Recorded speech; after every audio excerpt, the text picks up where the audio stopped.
Hi everybody, I'm Bree the Plant Lady, checking in with a mid-July container tour. As you can see behind me, the tropical ginger and turmeric are absolutely thriving in the unbearable Carolina heat. We've had temperatures up to, I think, 106. They broke the record last week while I was gone, and unfortunately we have more of those temperatures in our forecast for next week. But I'm excited to give you an update because all of the containers look absolutely fantastic. And the real key ingredient to that is water.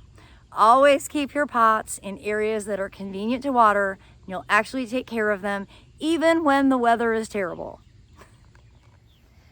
Well, everything along the greenhouse is looking great. We've got great peppers growing. This is where I mentioned staking. Using sunflower stalks for staking, and it's exactly what I used right here. So I'll probably cut back some more sunflowers just so I can stake each plant.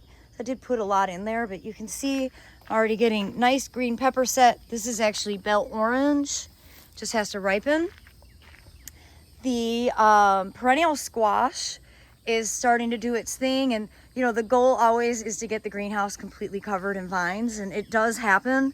And I'm really pleased to see that it's starting already at this early in the season. All of these sweet banana peppers are doing great. I've just started harvesting these. And those containers that I did just a few weeks ago have totally exploded. That is the power of Veggie Mix from Soil Cube. Everything is planted in Veggie Mix and everything looks awesome.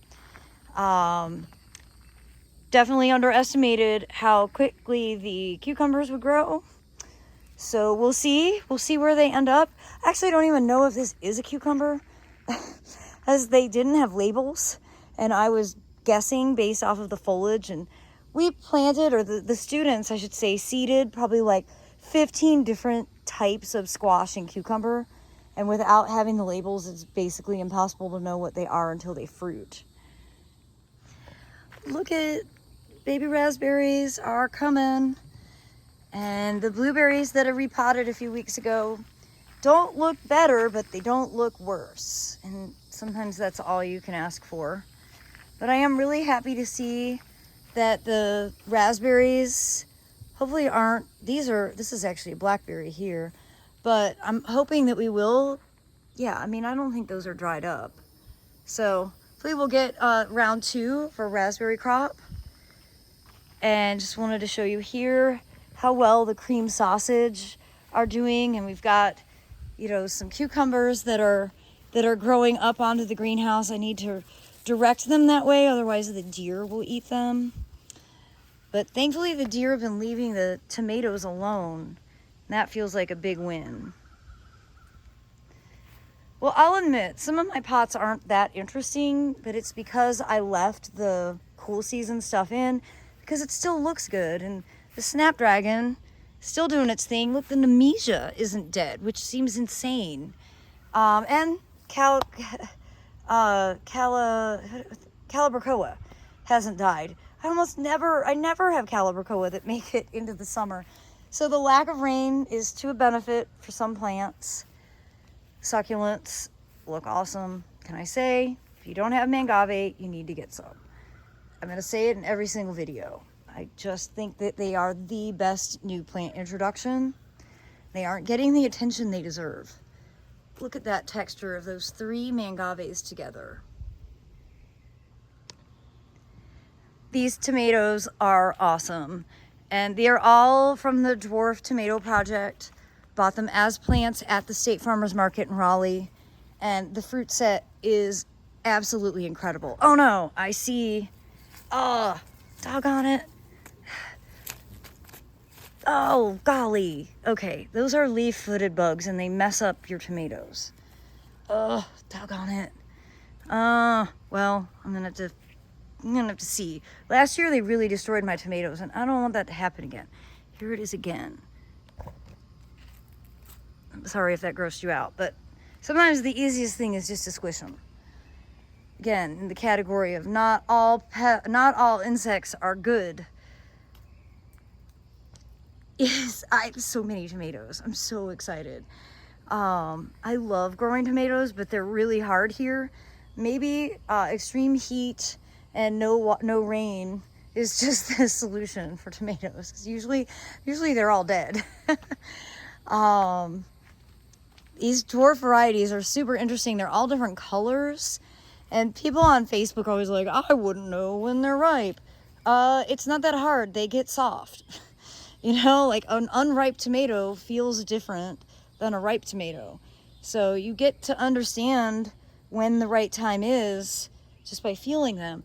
I usually like to harvest them at about this stage where it's just starting to color, because it will continue to ripen inside on the counter, and I don't have to worry about any insects potentially damaging it. So we usually pick our tomatoes when they're like squeezable, but not super soft, but not hard.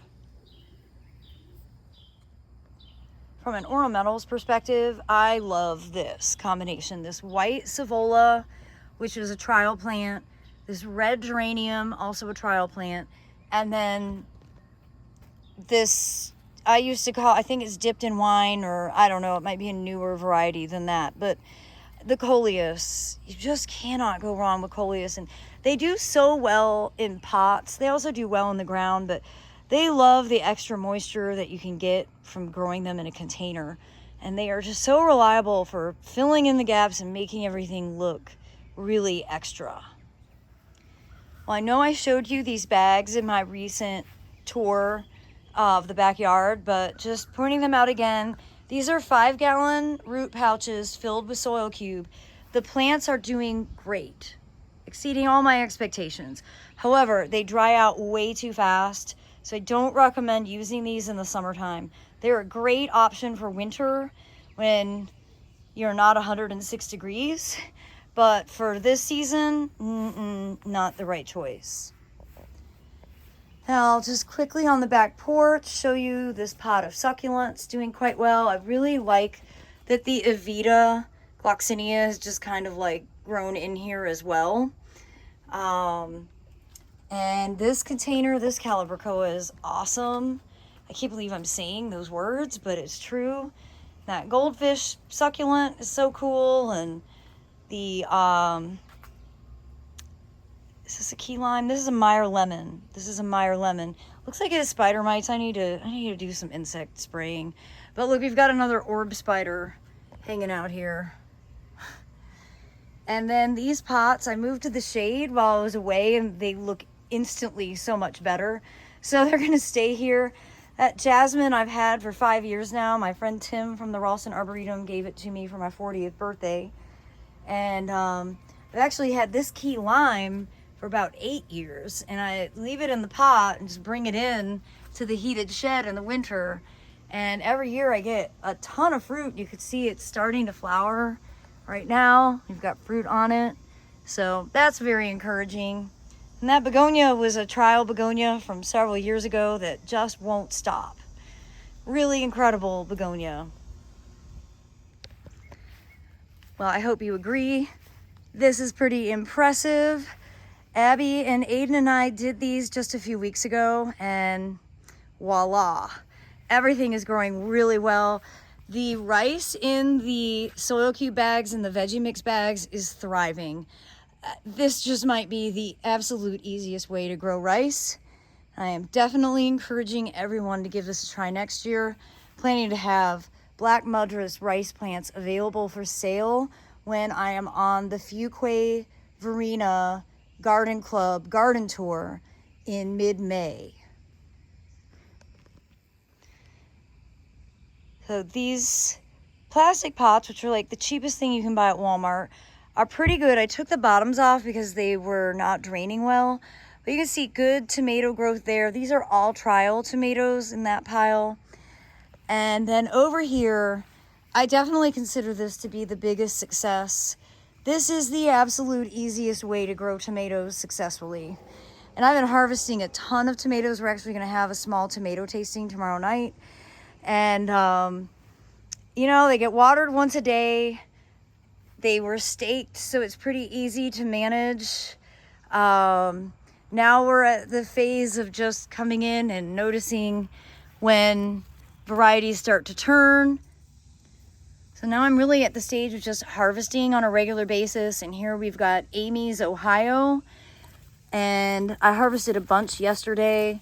So I'm really pleased. We've got lots of fruit coming. They're not so huge that they're a problem, which is why I wanted to grow these dwarf varieties.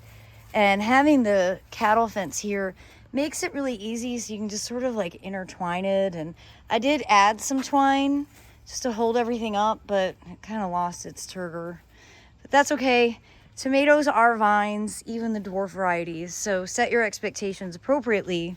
But the real point here, planted straight in the veggie mix soil cube bags, 100%, these are my best tomatoes.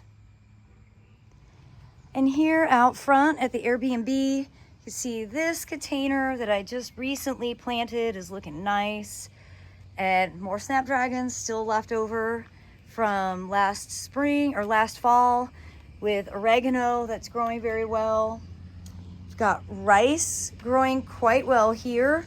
These were planted 2 weeks apart. So you can still see the one on the left is a bit more robust, but the one on the right is catching up very quickly. And we've got some beautiful containers along the front here. I'm not really sure what's going on in this pot, but the coleus is really suffering. So I'll probably just need to remove that. And good news is the coleus isn't suffering in these other containers. So they look great. There's a whole lot of fruit. I think it's fun for the Airbnb people to see and interact with horticulture like this. Different varieties of tomatoes, different shapes, different colors. I love the agapanthus. Oh my goodness, do I ever love agapanthus. And I think growing them in pots is absolutely the reasonable solution for us. I overwintered that container right there. And on a couple of nights when we were really cold, I bunched it up and put shade or frost cloth on it. But they just do better in pots, in my experience. The ones I have planted in the ground don't really bloom very well. So I think that they really benefit from the added heat in the summer, and probably from having their roots kind of trapped so that, you know, they're kind of biologically forced to bloom. And the columnar apples out here at Dennis's bench look great. These pots are doing well. Again, coleus, mangave. This one, the verbena that I planted, which there's still a little remnant of, really died out. So I just filled it up with portulaca, and it's doing much better. And this one has a lantana, which is awesome. But it's really funny is the deer don't eat the lantana. You'd think that it would, you know, deter them, but they're just reaching right over and eating the sweet potato. But they leave the coleus alone, and they've eaten all of the lower part of the apples. So at least there's good growth at the top. Well, I'm not sure what I'm allowed to say about this, but this is a new to me hydrangea that I think is going to get introduced in maybe 2025. And considering how horrible the weather's been, it's actually holding up really well. These pots aren't, again, it's because I didn't rip the band-aid off and I left the snapdragons. But I like the snapdragons, and they're blooming, and, you know, but they're not as interesting. These containers just aren't as interesting as they could be. I still am in love with this begonia. I'm super happy that it's not dead. And I'm very impressed with the wall planting, although it's definitely starting to look awkward with the mangave being so much smaller than the coleus. So Aiden and I were talking about it, and we might do some modifying of this. And these containers here in the driveway, I think it's just so much fun to have things like ginger and turmeric and rice growing on concrete. And everyone who visits always comments about, you know, this combination, kind of unusual plants put together. That's really the thing that you can do with container gardening. It gives you so many opportunities. As I make my way over here, I'm amazed that the nasturtium is still alive, but it is. probably because it's right next to the hose. For as hot as we've been, I did not anticipate nasturtium still being alive. And this pot, again, you know, when the snapdragons were in full bloom, they were super impressive, and they will be again. And so I'm just having to have faith and remind myself that in past years I've had better summer combinations in these pots, but these are looking good, and I can just be satisfied with what I have. Well, everybody, I hope this mid-July container garden tour will serve as inspiration. And as always, thanks so much for watching, and happy gardening.